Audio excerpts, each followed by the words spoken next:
오늘 우리에게 주신 하나님 말씀은 에베소 1장 20절부터 23절까지 말씀입니다.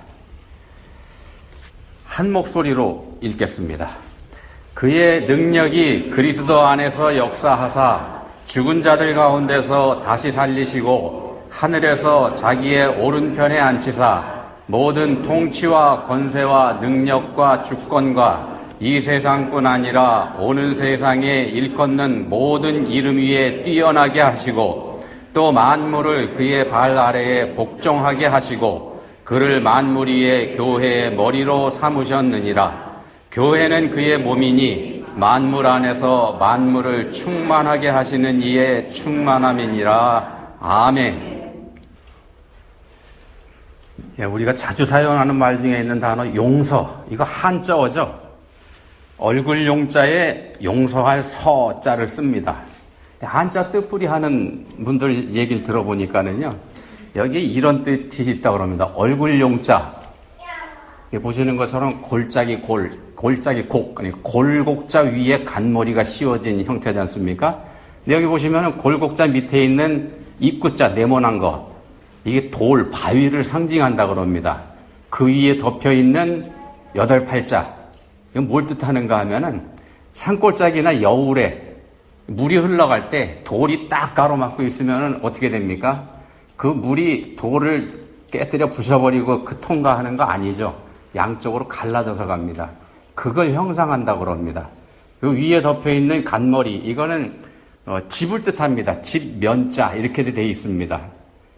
그래서 집이라고 하는 거는 이런 특징을 가지고 있습니다. 사람이든지 가재도구가 됐든지 뭐든지 그 집안에 들어오는 거 다 받아들입니다. 그래서 모든 걸 다 받아들이는 집의 수용성, 그리고 골짜기에서 흘러가는 그 물, 계곡물, 여울물 같은 거는 돌이 가로막고 있어도 그걸 받아들이고 인정하고 피해서 흘러가는 이런 수용성, 이걸 뜻하는 게 얼굴 용자라고 합니다. 얼굴에 보시면은 눈도 있고 눈도 있고 코도 있고 귀도 있고 입도 있고 그러지 않습니까? 얘네들이 하는 일을 보면은 눈은 보죠. 바깥에 거 봅니다. 코는 공기를 들어 마시는, 숨을 쉬고, 귀는 바깥의 소리를 듣습니다. 그리고 입은 음식을 먹고 받아들이는 용도입니다. 전부 다. 받아들이는 용도가 먼저입니다. 그래서 모든 걸 다 받아들이기 때문에 얼굴 용자가 이렇게 만들어졌다. 이런 얘기를 합니다. 그렇답니다. 용서할 서자는요, 여기 보시면은 같을 여자에 마음 심자가 합쳐진 겁니다. 같을 여 더하기 마음심. 그러니까 마음을 같이 한다. 그런 뜻이 여기에 들어가 있습니다. 그래서 한자어 용서는요, 마음을 같이 하여 상대를 받아들이는 것. 이게 한자어 용서의 뜻풀이가 됩니다. 누가복음 23장 34절에서 이런 말씀을 합니다. 누가복음 23장 34절. 예수께서 이르시되 아버지 저들을 사하여 주옵소서. 자기들이 하는 것을 알지 못함이니이다 하시더라. 용서해 주십시오, 이 말씀이죠. 당신을 십자가에 못 박은 사람들을 위해서 예수님께서 하시는 기도입니다. 저들을 용서해 주십시오. 깊이 묵상해 보면은요, 놀라운 말씀입니다. 놀라운 말씀입니다. 지금 예수님은 십자가에 달려서 극심한 고통을 당하고 계신 상태입니다. 십자가에 달리신 지 얼마 안 됐죠. 그 고통이 극심한 그런 상태에서 당신 자신을 십자가에 못 박은 사람들을 위해서 그 사람들 용서해 달라고 기도하는 겁니다. 가만히 묵상해 보시면 대단한 말씀입니다. 그 사람들이 누구냐? 아직 회개한 사람들 아닙니다. 예수님 믿는 사람들은 더더군다나 아니고요.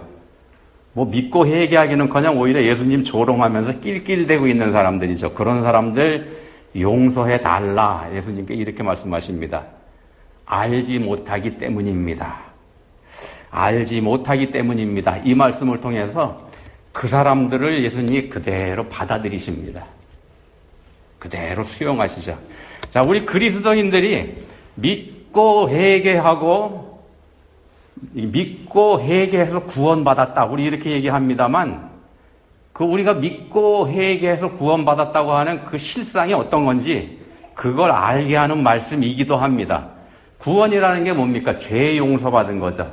용서받은 겁니다. 죄 용서받은 게 구원인데 우리는 믿으면 구원받는다 이렇게 얘기합니다. 믿으면 구원받는다. 그래서 구원의 전제 조건이 믿음이죠.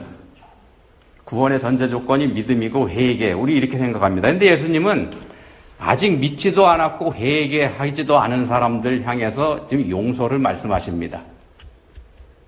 그러면은 생각해 보시죠. 뭐가 먼저라는 건지. 뭐가 먼저입니까? 용서가 먼저입니까? 아니면은 우리의 믿음과 회개가 먼저입니까? 자, 우리는 구원받았으니까 나는 믿는 사람이고 구원받았으니까 나는 회개한 사람이다. 이렇게 우리는 생각합니다. 그래서 믿음과 회개가 내가 구원받았으니까 나한테 있는 믿음과 회개가 마치 내 공로인 양 내가 믿었고 내가 회개한 것처럼 이렇게 얘기합니다만 글쎄요. 실상은요.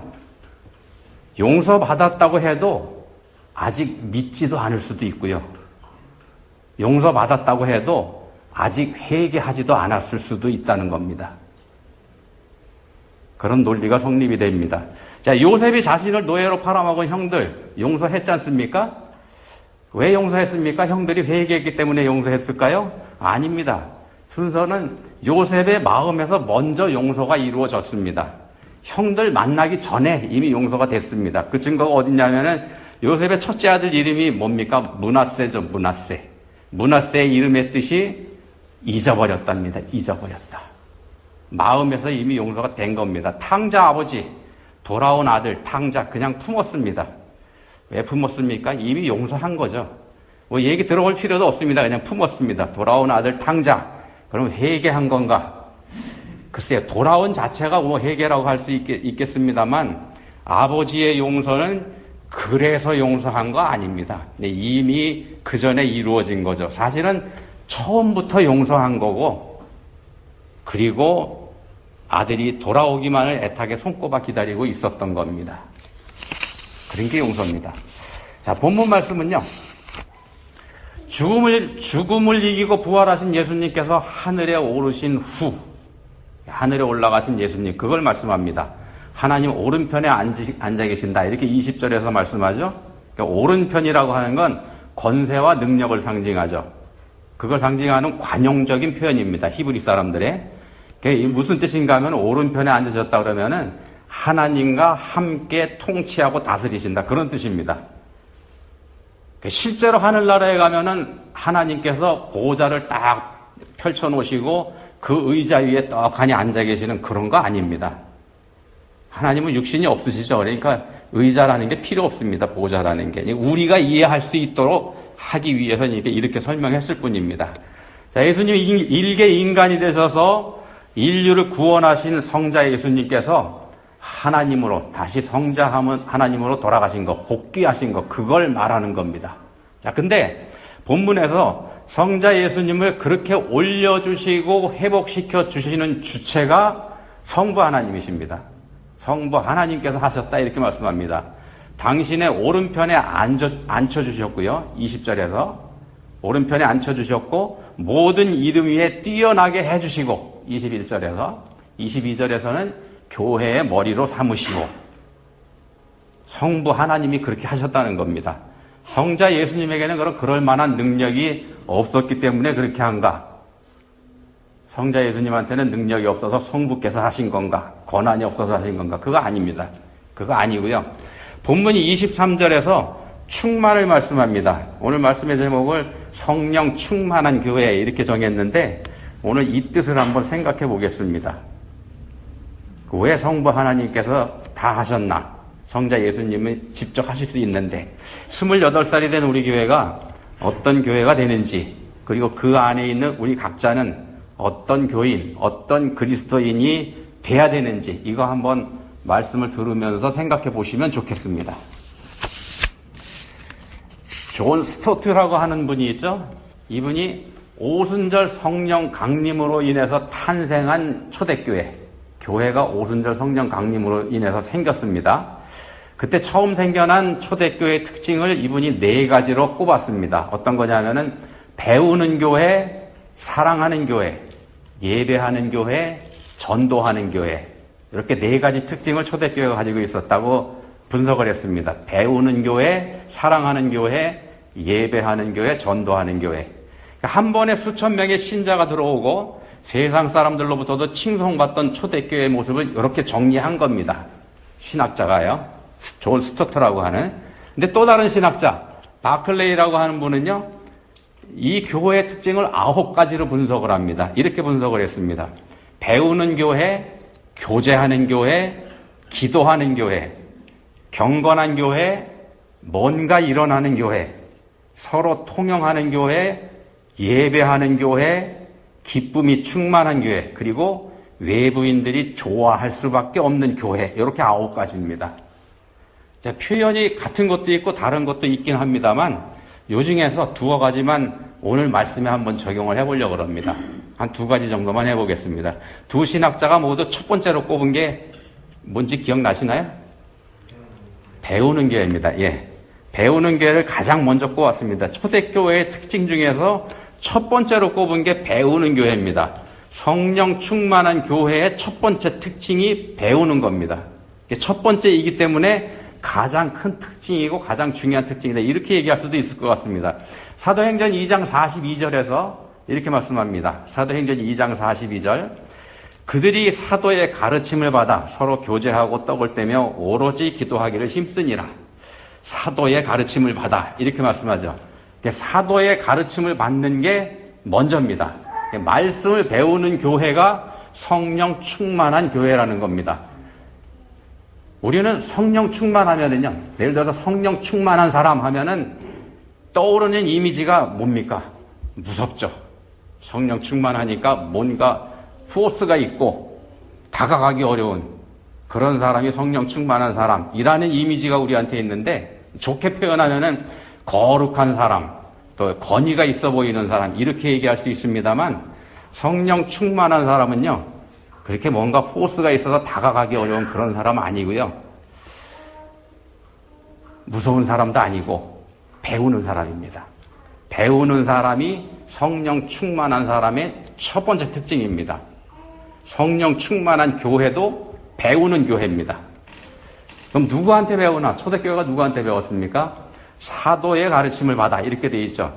이 말씀이 별것 아닌 것 같습니다만 그거 아닙니다. 왜 그러냐면은 사도들이 누굽니까? 이게 베드로를 중심으로 한 12명의 제자들, 이 사람들이 이 당시에 사도였지 않습니까? 갈릴리 촌부들이죠. 시골 어부들입니다. 거의가 불학, 무식한 사람들, 배운 거 아무것도 없는 사람들.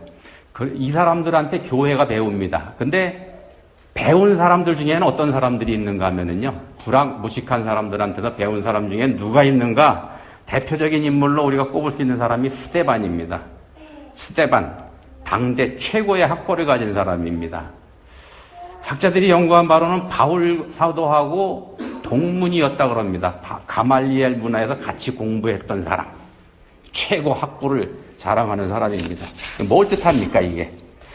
성령 충만이라고 하는 거는요, 다른 사람을 압도하는 강력한 포스를 뿜어내는 그런 사람 아니고, 그러니까 무게 잡고 천천히 걸으면서 목소리 깔고 거룩한 체 하는 그런 거 아니고요. 그런 사람들은 배우려고 하지 않죠. 자기가 다 아니까. 그런 게 아니고요. 사도들의 가르침을 받는다는 거, 그겁니다. 배우려고 하는 사람, 그 사람이 성령 충만한 사람입니다. 말씀 앞에서 겸손하다는 뜻입니다. 그게 성령 충만입니다. 성령 충만이 겸손으로 드러난다, 이 말씀입니다. 성령 충만은 겸손함으로 드러납니다. 그렇게 겸손함으로 드러난 성령 충만의 표본이 본문에 나오는 예수님입니다. 앞에서 말씀드렸죠. 승천하신 예수님께서 하나님 우편에 앉으셨는데 그 주체가 성부 하나님이시라고. 예수님이 그냥 당신이 가서 앉으신 게 아니고 앉혀주셨다고요. 예수님을 보좌의 오른편에 앉혀주시고 모든 이름 위에 뛰어나게 하시고 교회의 머리로 삼으신 분, 성부 하나님이십니다. 예수님이 직접 그렇게 스스로 하신 거 아니고, 그러니까 하나님의 권능과 역사 앞에서 겸손하게 순종하신 거, 이걸 말하는 겁니다. 이게 성령 충만입니다. 성령 충만한 사람에게서는 교만이 보이지 않아야 맞습니다. 겸손하게 가르침을 오히려 받는 그런 겁니다. 이게 첫 번째 특징입니다. 그리고 성령 충만한 교회 두 번째 특징, 사랑하는 교회입니다. 사랑하는 교회. 다시 사도행전 2장 42절 말씀입니다. 그들이 사도의 가르침을 받아 서로 교제하고 떡을 떼며 오로지 기도하기를 힘쓰니라. 서로 교제하고 떡을 떼며, 유대 사회에서 함께 식사하는 거는요, 그와 내가 같다 이런 뜻이지 않습니까? 동류다. 우리가 그거 이미 알고 있습니다. 그 사람들 문화가 그렇다는 거. 급이 다른 사람하고는 절대로 함께 식사하지 않는 게 이 사람들의 문화입니다. 초대교회가 그걸 깨트립니다. 그 전통을. 쉽지 않은 일이죠, 당연히. 결코 쉽지 않은 일입니다만 초대교회에서는 그게 가능했습니다. 왜 가능했나? 성령 충만했기 때문에. 성령 충만인데 왜 가능한가? 상대를 받아들였기 때문입니다. 수용했기 때문에. 앞에서 용서의 한자어가 그와 마음을 같이 하고 그를 받아들이는 거, 이걸 말한다고 말씀드렸죠. 그와 내가 같습니다. 다를 게 하나도 없습니다. 그래서 받아들인 겁니다. 한번 생각해 보십시오. 다 같습니다, 우리는. 저 사람이나 나나 똑같습니다. 다를 거 하나도 없습니다. 저 사람이 죄가 있어서 변변하지 못한 거, 우리가 보면 알죠. 어떤 사람은 변변하지 못한 사람이 있습니다. 죄가 있기 때문에 변변하지 못한 사람인데, 그렇게 보고 있는 나도 똑같은 사람입니다. 나도 변변치 않은 거 똑같습니다. 다만 우리에게는 죄성이 있기 때문에 자기 자신한테는 한없이 관대합니다. 그래서 자기 자신이 변변하지 못하다는 그 사실을 보지 못하는 겁니다. 보지 못하는 게 아니고 정확하게 말씀드리면 보지 않는 겁니다. 이게 우리의 죄성입니다. 사람들은 자기 자신이 완전한 줄 압니다. 말로는 아니라고 해도요, 자기 자신은 완전합니다. 적어도 다른 사람보단 내가 낫습니다. 그래서 다른 사람의 부족함이 눈에 보이는 겁니다. 그렇지만 다 똑같습니다. 내가 부족하고 그러니까 저 사람이 부족하고 덜 떨어진 것만큼 나도 부족하고 덜 떨어진 사람입니다. 딴 사람이 보기엔 그렇습니다. 그걸 인정하는 게 내가 그와 같아지는 것입니다. 그럴 때 받아들일 수 있습니다. 그거 인정할 때. 그게 사랑입니다. 그렇게 받아들이는 게. 본문에 예수님이 모범을 보이시는 겁니다. 죽은 자들 가운데서 다시 살리시고, 이런 표현이 있죠. 죽은 자들 가운데서 다시 살리시고. 이 말씀은 예수님께서 죽으셨다는 말씀이죠. 십자가에서 분명히 죽음을 당하셨습니다. 분명히 죽으셨습니다. 그건 죽을 수 없는 성자 하나님이신 예수님이 우리 인간들하고 똑같은 존재가 됐다는 뜻입니다. 하나님이 돌아가실 수는 없습니다. 죽을 수는 없죠. 근데 예수님이 성자 하나님이신 예수님이 죽으신 거 우리하고 똑같은 인간이 되셨다는 걸 증명합니다. 완전히 똑같아지셨더랬습니다. 그러니까 죽으셨죠. 낮아지심이죠. 낮아지심. 한없이 낮아진 것. 죄인된 우리 인간들을 그대로 받아주신 겁니다. 우리하고 똑같아지셨으니까. 별거 아닌 것들하고 같은 레벨로 당신 자신을 낮추셨습니다. 저 밑바닥까지. 그게 사랑입니다. 부모가 자식을 사랑합니다. 부모가 자식을 사랑하는데 어떻게 사랑하는가? 아이가 울면 나도 웁니다. 부모도 웁니다. 그리고 아이가 넘어지면 내가 아프죠. 그게 사랑입니다. 왜 그런가? 똑같아지니까. 사랑은 사랑하는 대상에게 자신을 맞춰주는 거지 않습니까?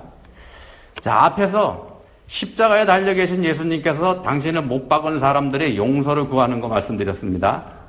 그런 예수님을 하나님께서는 영광스러운 하늘 보좌에 올려주셨고, 예수님 자신이 직접 그렇게 하실 수도 있었지만 본문에서는 그렇게 하신 분이 성부 하나님이시라는 거, 이걸 말씀합니다. 성자 예수님도 할 수 있는데 성부에 대한 예수님의 순종, 여기에 초점을 둔 말씀입니다. 예수님의 순종은 성령 충만의 결과입니다. 예수님께서 이 땅에 계시는 동안 성령 충만하셨더랬습니다. 이 땅에 계시는 동안 내내 성령 충만하셨던 분이 예수님입니다. 성령 충만은 상대방에게 자신을 맞춰주는 거라고 말씀드렸죠. 예수님의 성령 충만, 철저한 순종으로 나타납니다. 우리 인간들에게도 맞춰주셨지만 성부 하나님께, 성령 하나님께도 맞춰드리는 것, 그걸로 나타납니다. 이걸 우리 인간들 용어로 순종 이렇게 표현합니다. 우리가 배워야 될 점이 바로 이거라는 말씀입니다. 철저한 순종. 어떻게 순종하는가? 말씀에 우리 자신을 맞추는 겁니다. 말씀에 나를 맞추는 겁니다. 말씀이 이끌어가는 대로 따라가는 거. 그러니까 말씀이 하라는 대로 하고 말씀이 하지 말라고 하면 하지 않는 거. 그겁니다. 뭐 어떻게 하는 게 그렇게 하는 건가? 받아주는 겁니다. 받아주는 거. 다른 사람에게 내가 맞추어 주는 거. 다른 사람한테 내가 맞춰주는 겁니다. 물론 그 사람 형편없는 인간입니다. 우리가 보기에 형편없는 인간입니다. 내가 보기에. 나한테 비하면은 내가 이만큼 있으면은 이 밑에 있는 사람입니다. 문제가 많은 사람이죠. 그런 사람인데 내가 왜 맞춰줘야 되나? 그러니까 내가 맞춰줘야 되는 겁니다. 그러니까 내가 맞춰줘야 됩니다. 왜냐하면은 그 사람은 나는 여기 있는데 저 사람 밑에 있죠. 그 사람은 나한테 맞춰줄 능력이 없거든요. 내가 그보다 훨씬 더 나은 사람이기 때문에 나는 맞춰줄 수 있습니다. 용서하는 사람이 강자입니다. 용서한 사람이 이긴 사람이고 상대한테 맞춰주는 사람이 그런 사람이라는 겁니다. 상대한테 맞춰주는 사람이 강자고 승리자입니다. 용서, 이거 힘 있는 사람이 하는 겁니다. 힘 있는 사람이 용서할 수 있습니다. 힘이 없는 사람도 용서한다고 합니다만 엄밀히 따지고 보면은요, 힘이 없는 약자가 하는 용서라기보다는요, 그냥 버티고 참는 거일 수 있습니다. 이제 사실을 말씀드리면, 힘 있는 사람이 용서할 수 있다고 말씀드렸는데, 진짜 사실을 말씀드리면, 용서할 능력, 받아들일 능력, 사실은 없습니다, 우리한테. 아무리 자기가 세다고 해도, 용서하고 싶다고 해서 용서할 수 있는 그런 존재가 우리가 아니죠. 우리가 성령께 의지하지 않고서는 아무것도 되지 않는다는 겁니다. 성령께 의지하지 않으면 아무것도 안 됩니다. 성령께 의지하는 것이 교회입니다. 성령께 의지하는 사람이 그리스도인이고 그걸 말씀하는 겁니다. 러스킨이라고 하는 사람이 용서에 대해서 3가지를 말씀했습니다. 첫 번째는 뭐냐면 용서하지 못하는 사람은 과거에 매여 사는 사람이다. 용서하지 못하는 사람은 과거에 매인 사람이다. 과거의 일을 용서하지 못하니까. 두 번째는요, 그렇기 때문에 용서하지 못하는 사람에게는 미래가 없다. 과거에 묶여 있으니까. 세 번째는요, 용서하고 나서야 비로소 자유인이다. 자, 이 용서를 저는 지금 오늘은 받아들임으로 풀어서 지금 말씀을 드리고 있는 겁니다. 용서를 받아들임으로. 왜냐하면 하나님께서 우리를 받아주신 것에서 우리의 구원의 길이 열렸기 때문입니다. 그러니까 하나님의 용서는 하나님의 사랑의 표현입니다. 우리를 향한. 그게 우리의 구원의 근거가 되기 때문에 용서를 지금 말씀드리고 있는 겁니다. 받아들이지 못하는 사람, 러스킨의 말에 의하면 과거에 매인 사람입니다. 그렇기 때문에 받아들이지 못하는 사람한테는 미래의 소망이 없습니다. 받아들이지 못하는 사람 미래의 소망 없습니다. 용납하고 받아들이고 그리고 나서야 미래가 보입니다. 그리고 나서야 비로소 죄에서 놓인 참 자유인이 된다는 겁니다. 그러니까 받아들이는 사람이 그래서 큰 사람이고 받아들이는 사람에게 미래가 있습니다. 미래의 소망이 있습니다. 말씀에 의지하고 성령께 의지할 때 이게 된다는 겁니다. 자기 능력으로는 안 되고. 그럼 그 미래라는 게 뭔가? 우리의 미래가 뭡니까? 그리스도인의 미래. 자, 교회의 머리, 우리 예수님이십니다. 교회의 머리는 예수님이십니다.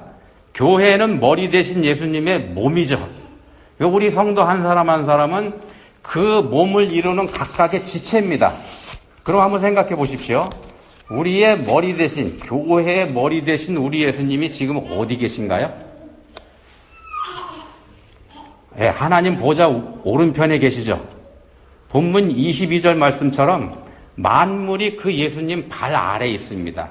예수님은 하나님 보좌 오른편에 계시고 만물이 그 예수님 발 아래에 있습니다. 그럼 우리의 미래의 자리는 어디입니까? 우리가 예수님 몸이지 않습니까? 예수님과 우리가 하나라는 겁니다. 만물이 우리 발 아래에 있습니다. 우리 몸 아래에. 예수님이 계신 곳이 우리 자리이고 하나님의 약속이 그걸 보장한다는 겁니다.